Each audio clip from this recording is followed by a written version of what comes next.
My stepfather might win the award of the worst human being to ever walk this earth. It wasn't even long after my mother passed when my stepfather decides to make a move on me. That's right, you've heard that correctly, but there's so much more to this story that involves an angry grandpa, a mistress that decides to take over the home, and a revenge story. There used to be 4 important people in my life: my mother, my father, my grandpa, and my sister Charlene. This number's currently down to 2. Just my younger sister and grandfather. We used to be one big happy family living in peace, and grandpa lived in his country home while me and my sister stayed with our parents in the city. Things went sour, especially for my mother, and we lost our father. You could say that his death definitely hit her in a way that I don't think she ever recovered from, not until, she joined him recently. My mother became kind of desperate to get hitched all of a sudden, and this was not because she was easily seeing my father as a replaceable, no. This was simply because she felt the absence of his loneliness would dissipate if there was someone else in the picture. My mother began spending most of her time getting distracted by reading or taking on a sport.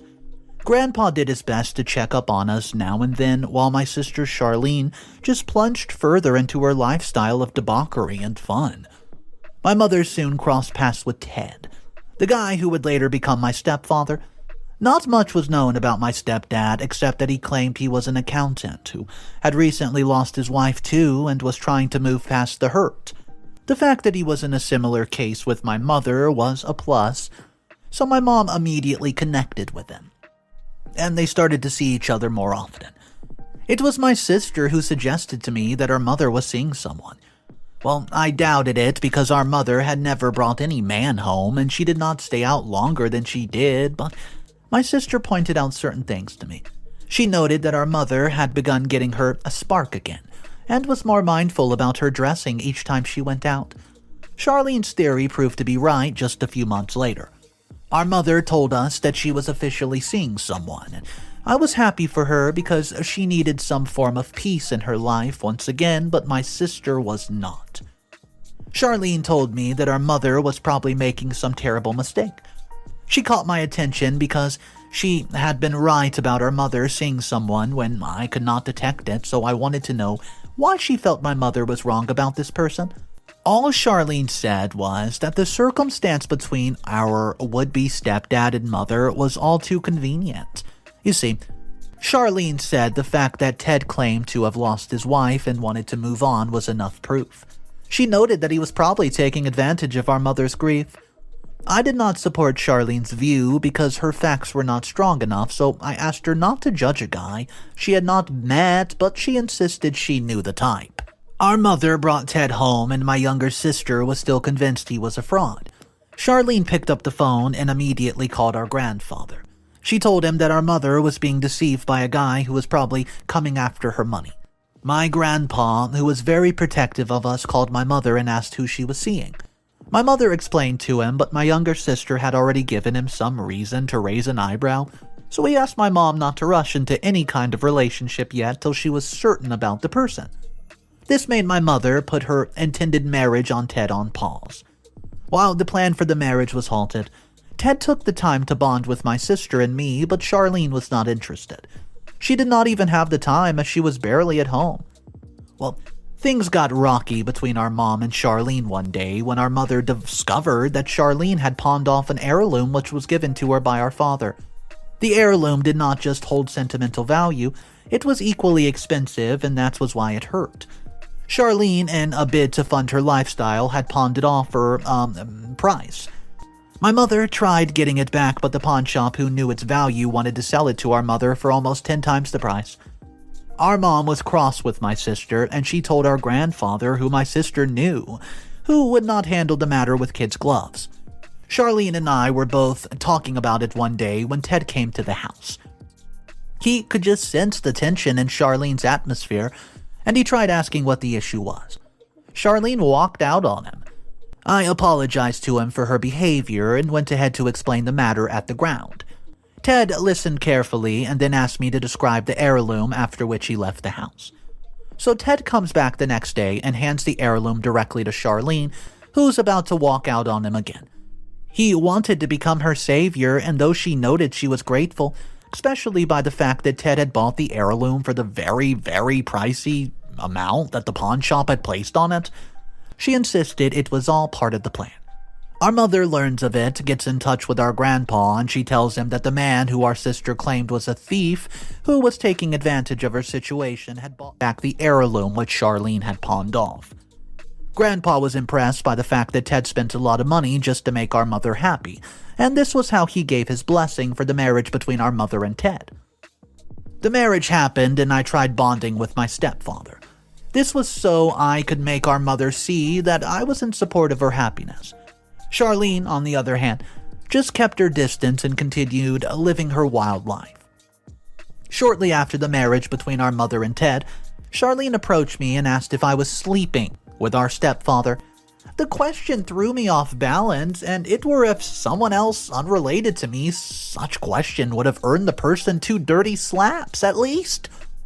I gave Charlene a sharp look to emphasize the weight of her question, but she did not apologize.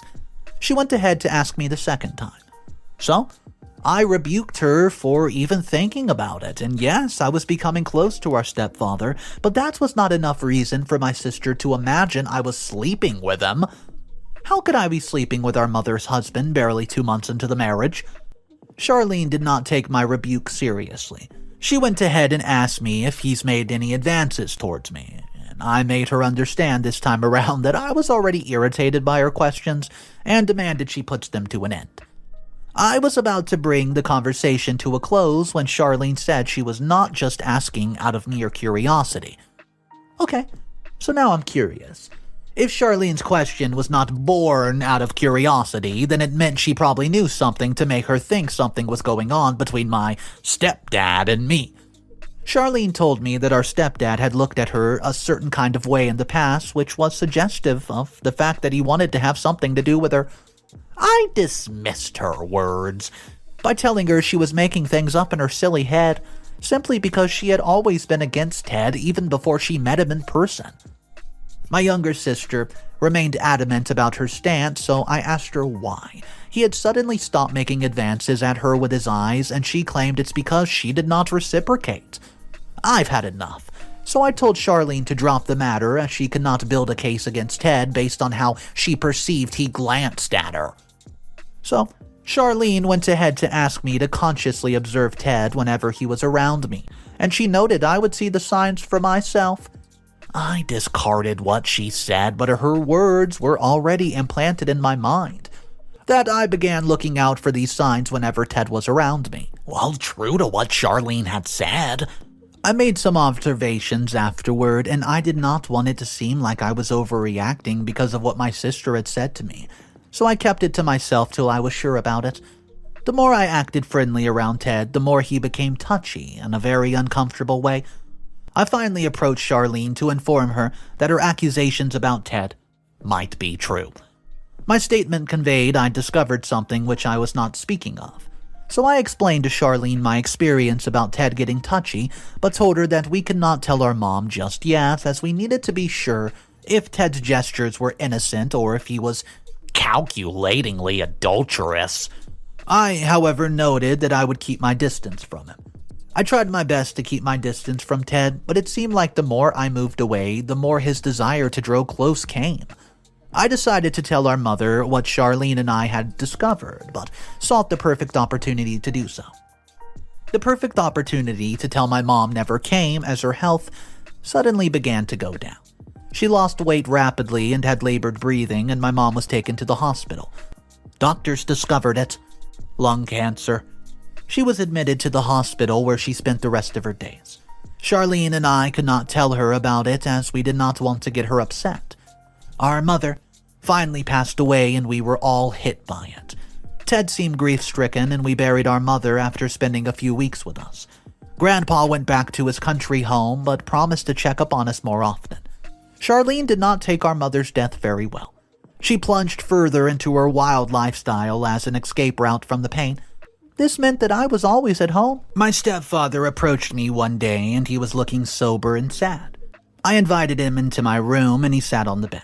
He asked how I was holding up ever since my mother's death, and I opened up to him that it had not been easy. He then began telling me how it felt worse for him, how he could barely do anything without feeling the pain of my mother's departure. I began to feel sorry for him, to be honest. At the point till his stupidity manifested, he starts talking about how we could be there for each other and help ourselves. I felt he meant standing by each other and all, but he had a different meaning to what he was saying. He placed his hands on my legs and attempted to slide them between them. I immediately took them away and asked what he was doing. Ted did not bother hiding his intentions, and this time around he began talking about how he had always been strongly attracted to me. He noted that my mother's death allowed us to be together. I got angry. I called him shameless for wanting to sleep with his stepdaughter after his wife just passed away, but Ted did not care. He attempted to force himself on me, and a struggle ensued. He would have overpowered me if not for my sister, who barged into the room. He immediately stopped, and he was trying to do, and Charlene and I threatened to report him to the police. Ted was not moved by our threats. He noted that this was going to be his words against ours, as nobody would believe he attempted to, harm me just after his beloved wife was buried. We knew he was right, and we now avoided him like a plague. It was difficult doing so since we lived in the same house, and Ted did not make things easy for us. He began going out to parties, and he brought different ladies home with him almost every night. Charlene and I would wake up to go get something in the kitchen, and we would find some lady wearing his shirt cooking him breakfast. It was crazy, and we were not going to stand for it. We confronted him one day and asked that he respected himself by taking his women elsewhere, but he claimed that he had the right to do whatever he wanted, as the house was his since the owner, who was his wife, was no longer alive. He even went further to warn that we, accorded him some respect, otherwise we would have ourselves to blame for the unsavory circumstances in which we find ourselves. Charlene lost it and began calling him names. Ted responded by saying she was a very specific word and had no right to tell him not to sleep around. Charlene admitted to living wild, but she clearly stated that she had never brought a man back to the house. Ted remained stubborn. He came back with a lady one day, but unlike the other one, she refused to leave. Charlene and I observed as she gradually settled into the house and acted like she owned the place. There was no how we could just sit back, fold our hands, and watch some woman run the show, so we confronted her and demanded she leave. She said to our surprise it's not possible because where Ted was, that was where she would be. It did not make sense, and we did not care. We just gave her till that evening to move out, otherwise we were going to throw her out. Ted came home and walked up to Charlene and me in the parlor. He asked for our audience, and though Charlene was not willing to give hers, I decided to be a little polite. He then introduced a lady who had been at home as Rose, his new wife. He said that they've gotten married in the courts a few days ago and were expecting a child together. Charlene, who had been acting as though she was not paying attention all along, immediately cut him short and called him a madman for thinking he could just bring a woman into our mother's home and parade her in front of us as his wife barely a year after our mother's death. We demanded that Ted send his wife out of our mother's house, but he insisted that it was his house and he calls the shots. Charlene and I were both handicapped in the sense that we could not do anything. Our mother had not written a will before her passing, and we felt Ted was right when he noted the house was technically his. Notwithstanding, we would not just let him have his way, though. Rose began living in the house, and our anger grew each day that we woke up to find her occupying our mother's space. We saw it as a slap to our mother's memory. It was only a matter of time before we fell out with her. Rose was nothing close to a housewife, but it was no surprise that she had ended up with Ted. Birds of the same feather always flock together. She and Ted spent most of their time going places and exploring new parties. This lifestyle was funded by what was left by my mother, her money in the bank. I was in the parlor one day watching the TV when Rose walked in, took the remote control and changed the channel. I challenged what she had done and she gave me a slap for, quote, lacking some respect. So I returned the slap and a fight started out with Rose overpowering me. Charlene, who was in her room, ran down and saw the ruckus. She immediately joined in, and that was how we beat up my stepdad's wife and locked her out of the house. She could reach Ted, as we had locked her out with nothing. Not even her phone was with her, so she didn't know what to do. She had to wait in tears for Ted to come back, and Ted got back home and was furious. He roared about how we had disrespected him by disrespecting his wife, but we challenged him by saying he started the whole disrespect game when he brought in another woman as his wife, almost immediately after my mother's burial. Ted pounced on my sister and me while his wife fueled the fire. The beating we received was terrible, and we were lucky to escape with our lives. He returned the favor by not letting us take anything from the house, and he ordered us to never step foot into the house, otherwise he was going to severely deal with us. He even threatened to get a restraining order against us, and we could not travel to the countryside as it was late. And even if we wanted to, we did not have the means. Lucky enough, Charlene had some friends who were willing to accommodate for us for a while. We've been staying since yesterday, and we've just been trying to reach our grandpa, but his line has been completely unreachable. Update number 1. My grandpa's currently lodged at a hotel because he's seeking an audience with his son-in-law, Ted. Granddad surprisingly called us today and noted he was on his way to come see us. We gave him the address where we stayed, and he asked why we were not at home. We did not want to tell him what had happened over the phone, so I just asked him to meet up with us. Grandfather came, and he was not happy at all with the environment. And we were staying with Charlene's friends who lived in, the kind of wildlife that she liked. Grandpa sharply answered our greeting and demanded to know why we were not at home. So we informed Grandpa that our stepfather kicked us out. He looked shocked and even further asked what happened. Well, we showed him the marks which we had gotten from the beatings received during the process, and our grandpa listened with patience. And then it turned to impatience and anger as I narrated how Ted had been making advances at me and my sister before our mother died. Advances which materialized into attempting abuse. Grandpa was mad at the things he was hearing, and he lost it in the moment we told him that Ted had already remarried someone else who claimed she was pregnant with his baby. My grandpa immediately booked a ride and took my sister and me to our mom's house. Grandpa cursed Ted as we made our way to the home. He could barely wait to lay his hands on our stepfather, and we got to the house and he began screaming the name of his son-in-law. There was no response, as it seemed as though Ted was not around, but his wife Rose replied to us. She did not open the door, though. She only answered us through the window, and she was rude, not minding Grandpa's age. She asked why he was shouting Ted's name like a madman. Grandpa demanded that she open the door, but she obviously refused. So Grandpa asked if she knew who he was, and Rose said the only thing she knew was that Grandpa was a mad old man who was disturbing the peace of the environment. My grandpa asked her to call Ted, but Rose said that Ted was not around, and even if he was, she was sure that he would not want to have anything to do with him. My grandpa looked on in anger and took out his phone to call Ted.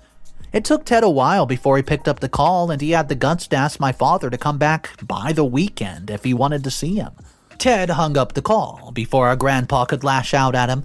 Grandpa took us back to the place where we stayed, got our belongings, and we were all lodged at the hotel where he stayed.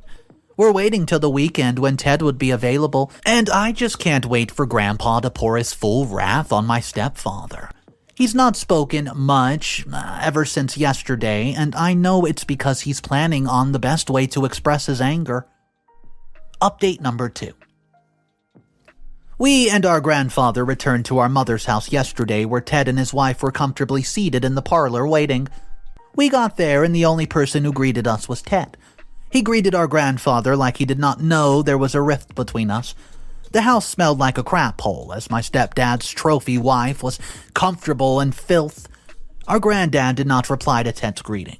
He went ahead to demand who the lady sitting behind Ted was, like he didn't already know, and why he had beat us up before throwing us out of the house he met us living in when he came into our lives. Ted apologized to my granddad in case he had been disrespected by Rose. He then went on to introduce her as his wife, and Grandpa asked how he could impregnate and get married to a lady in less than a year after his wife had been buried. Ted responded to the question by saying my mother was dead, and he would not kill himself because of that. His statement showed that the man was grief-stricken when his wife died, was simply acting. My grandfather then went on to ask if the death of his wife was the license he needed to abuse his stepdaughters, but Ted denied the allegations. He claimed that whatever we must have told our grandpa was obviously a lie. Grandpa rolled up his sleeves like a "why I oughta" and asked if the marks on my body were not proof of the fact that he beat us up and threw us out of the house, and Ted simply said we deserved what we got.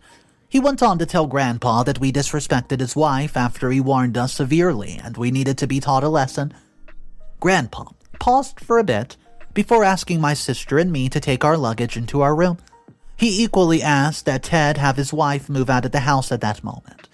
Ted looked at Grandpa and told him that he was probably joking, as neither my sister nor I would ever spend a night in the house. He noted the only reason he had been granted access to the home was out of respect for Grandpa. He went on to tell Grandpa that he was trying to rebuild his life with his wife and he did not want any form of disturbance from any quarters. Before Grandpa could say anything, Ted asked him to get out of the house and take us with him. But Grandpa told Ted that he was out of his mind, and Ted acted true to the word. Ted lashed out at Grandpa, not minding his age, and threw him out while his wife cheered him on from the side. Grandpa sprained his ankle, and we have returned to the countryside with him, where he's currently receiving treatment for his ankle. It looks to me, from all angles, that Ted may have won this war, because I don't know which other card we would be able to play. We're still waiting till Grandpa recovers to find out what he has in mind. Update number 3. It took Grandpa longer than expected to recover, but once he did not hide the fact that his fight with Ted was far from over. I feared for his safety because if Ted could beat him up, then it meant he did not have any regard for his age and could go to any length just to secure the house, so I tried talking Grandpa into letting Ted just keep our mother's home. Grandpa responded by saying he could not let Ted keep the house because it was never my mother's to start with. Grandpa then told Charlene and me how the house was one of the 2 that he owned before he were born. He had sold one and allowed our mother to live in the other when he wanted to go to the countryside to live in his family house. Grandpa provided the documents to back up the claim. I went through the documents and Grandpa was listed as the owner of the home. Grandpa went to the station in the city and officially opened a case against my stepfather, Ted. He told the police that my stepdad had not only attempted to abuse me, and had seriously beaten the trio of him, and Charlene, thereby inflicting us with serious injuries before kicking us out of the house that he actually owned. That's right. After providing the documents to the police, they accompanied us to the house. Grandpa notified the police and, that he wanted the house case to be dealt with first before they officially launched the case of assault. And he claimed that he had a reason. Ted would not have opened the door for us if he had not seen us with the police, and I'm sure if we were accompanied by our ordinary civilians, he would have started a fight with them and added them to the list of those that he beat up. He was not afraid of the police, and he immediately started telling the cops that whatever we might have said was nothing more than a big fat lie. He went into his room and came back with proof that he obtained a restraining order against us and told the cops that they were helping us violate that order by bringing them to the home. The cops asked why he had mentioned the house and, was his. And he began lying about how he and his late wife, our mother, had toiled a day and saved up enough funds to purchase the house.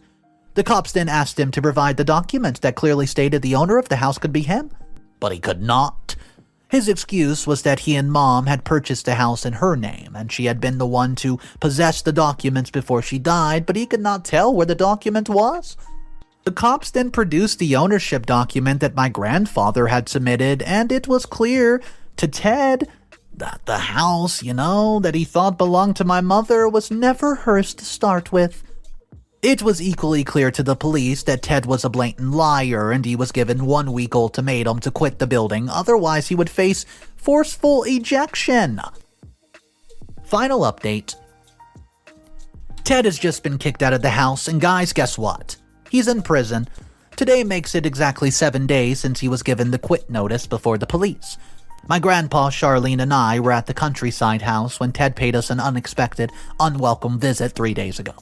He came looking worn out, and this was a different person from the guy who was ever ready to fight. As expected, Charlene and I did not hide our disgust, and we would have not allowed him in if not for our grandpa. We could not understand why Grandpa of all people would open the door of this house to Ted, but it was not our call to make. Ted sat on the couch, but the moment our grandpa walked into the parlor, he fell to his knees and began to plead. The transformation of Ted from arrogant to humble was surprising and satisfying. He acknowledged he was wrong for what he has done and asked for Grandpa's forgiveness. He noted that he wanted peace and was willing to have us come back to the house. Grandpa said that he would not let that happen, as Ted could likely carry out his plan of attempted abuse and physical assault again. But Ted noted that it was nothing more than a mistake and would simply never happen again. Wow. Ted even went ahead to state that his wife Rose had cleared the money in their joint account and left him just a note about the pregnancy claim being fake. Grandpa lifted Ted to his feet, hugged him, and told him it's fine. He told Ted that he desired peace too. He asked him to go ahead and stay in the house, and I and Charlene would join him in a few days. Charlene and I could simply not understand why Grandpa would go ahead and embrace Ted after all that he's done to us. We questioned his decision after Ted excitedly left the house. Grandpa told us that he was not stupid. He did not want any peace, and he had claimed it because his ankle was still hurt from what Ted had done to him back in the day, and his heart still bled from how he had treated us. He said he was well aware that Ted only came to make peace because he did not have a dime to rent an apartment and start a life fresh. We went to the apartment today with cops, and Ted was surprised to see us coming for war. We threw his things out, but that was not all. My grandpa had notified the cops to officially launch the abuse and physical assault case against Ted and Grandpa, who had recorded Ted's admission of crime and apologies at the country house. And we gave it to the cops as proof. Ted's currently being detained at the police station while my sister and I are back at my mother's house. Finally. So the comment section was absolutely ripping to pieces Ted. They hated him. They couldn't believe that somebody would do this to their stepdaughter. And the fact that they just lost their mother, it was disgusting, it was repulsive, and everyone in the comment section absolutely hated Ted. Nobody felt sorry for him when he was groveling at the feet of Grandpa, and they were saying in the comments how they don't think that he got enough prison time. I want to know your thoughts, guys. What do you think would have been a fair amount of time for every evil, nasty thing this guy did?